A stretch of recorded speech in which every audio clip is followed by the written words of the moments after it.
truth. Stay put, as what you're going to hear may alter everything. Amelia Earhart rose to international fame in 1928. Sensation, by becoming the initial female fly across the Atlantic Ocean. She was dubbed a pioneer in the headlines. The audiences applauded her accomplishments and referred to her as a hero. However, Amelia didn't felt heroic. "I was just baggage, similar to a bag of potatoes," she said, reporters. Then she was unable to even operate that specific aircraft because she had no idea how. However, the world honored her as the female Lady Lindy. Amelia and Charles Lindbergh grinned for the cameras. She gestured from the balconies and took flights between towns in borrowed aircraft since she was enmeshed in a whirlwind advertising campaign created by George Putnam, her future spouse. But in the background, she kept fighting a depressing sensation because none of it was fair to her. But she took advantage of the publicity.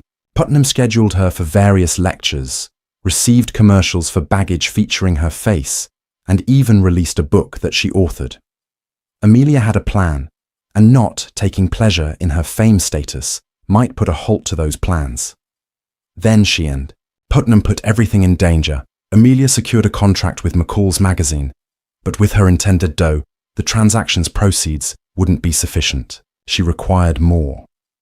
Likewise, with her Putnam sold her photograph to Lucky with her approval. Get rid of cigarettes.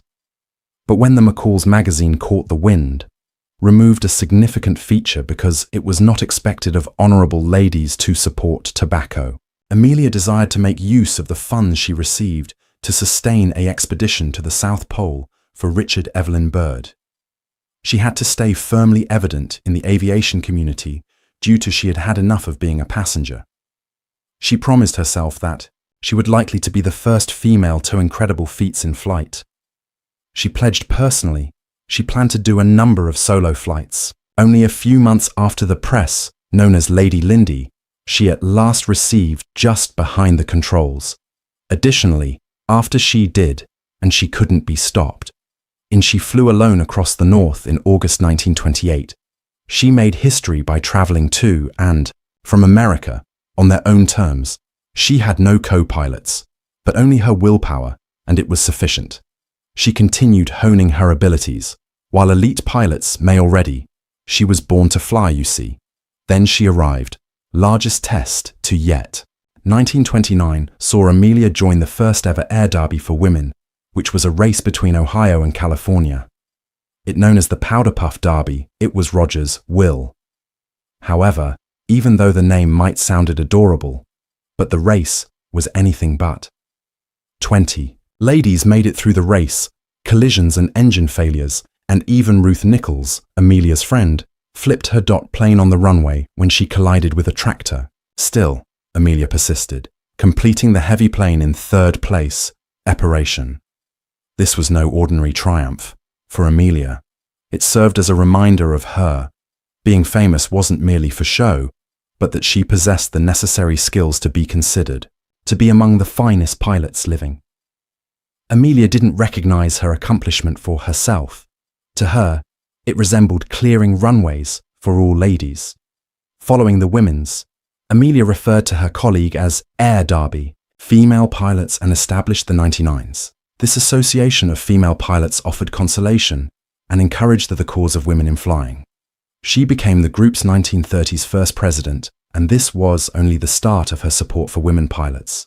Because she could fly, the advertising campaign that she and Earhart are running, her assistance to Richard, and her other contributions to aviation, she developed greater more than a famous person. She was now a living legend. Women turned to stare at her for the clothing she marketed. They wished to don her gowns and act like her. Various companies persisted in wish to work with her and her initials. AE developed into a potent emblem. Amelia remained focused in spite of status. There was only one item on her, and it was to fly, to encourage flying, encourage women to become competent pilots, and additionally encourage more women to embrace flying as methods of transportation.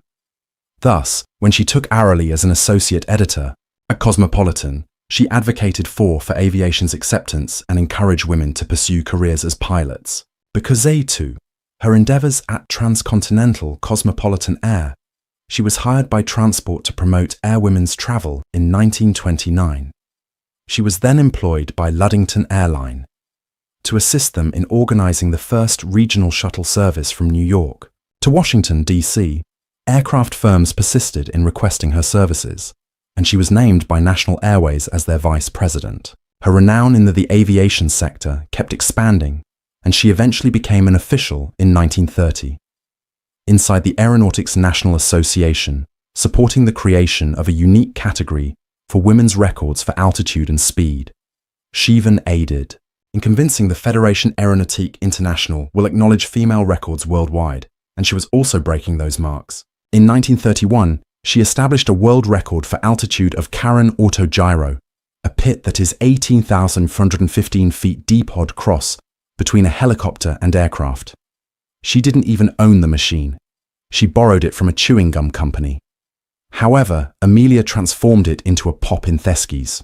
She accomplished other things as well throughout this time frame.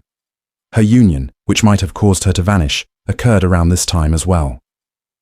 Amelia Earhart didn't merely question Theskis, she questioned the norms of marriage as well. When she did agree to wed George Putnam, her publicist, it wasn't out of love in 1931. It was a strategic union of convenience. Putnam was a wealthy, divorced man who is fixated on Amelia's notoriety. Amelia was aware of this, so when he suggested, she gunned him down 5 times. It would not be Amelia's first time dinning a proposal. She had severed an engagement to a different man in 1928. In the end, she agreed to Putnam's suggestion, yet even when she approved, she established the guidelines for the union. There would not be customary vows or blind devotion. The morning of she gave him a letter at the wedding that seemed more like to a business agreement than a letter of affection. She cautioned in it, "I cannot ensure that it will last forever." The restriction of even a visually appealing cage. She refused to adopt his name. In fact, when reporters attempted to contact her, she only chuckled, "Mrs. Putnam." Nevertheless, George swiftly discovered that he would be referred to as Mr. He-Her. It wasn't only her and Putnam. Husband. He served as her supervisor, her promoter, and the creator of several her endorsement agreements. Therefore, he was aware of how she earned a lot. Critics claim he saw dollar indicators that other people noticed a trailblazing lady seeking the future. Amelia informed her spouse that she didn't want to deal with him, companion. However, George had no intention of losing his hold so effortlessly. He waited as a result. And this makes us question, when Amelia disappeared during her, was that the last flight around the world, only a plane accident? Or did it exist? What else is happening behind the scenes? Something more sinister, something more purposeful. Amelia didn't want to marry, but to seize the opportunity. Ever since that potato, she had been chasing sack ride over the Atlantic.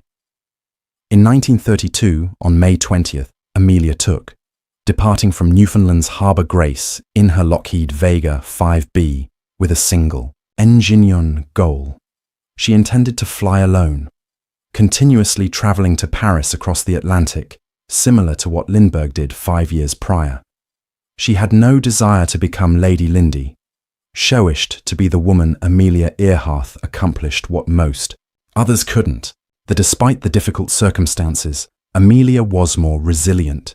She took a 14-hour flight and 56 minutes in icy conditions, darkness and malfunctions in the machinery. But due to mechanical malfunctions, she had to alter her plan, and rather